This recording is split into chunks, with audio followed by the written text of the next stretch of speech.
So, I receive a call just right now telling me na wag ko raw turuan ang mga Filipinos na magsettle ng utang nila diretso sa mga bangko.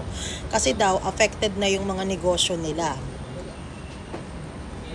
Dahil daw sinasabi kong scammer sila.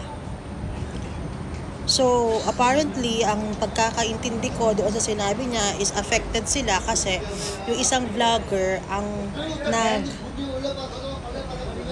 sasalita tungkol sa mga ahensya or agencies na yon ang na po-promote tungkol sa mga agencies na yon at affected na yung negosyo nila.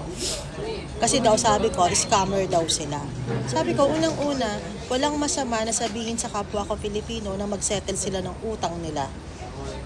Wala ring masama na sabihin ko sa kapwa ko Filipinos na dumiretso sa mga bangko at makipagsettle ng maayos. At pumunta sa pulis, ayusin yan, i-check yung travel ban, walang masama doon. Tinuturuan ko lang sila. Kung mali yung pagtuturo na yon dahil affected yung negosyo ninyo, wala na nagbabayad sa inyo, hindi ko na problema yon.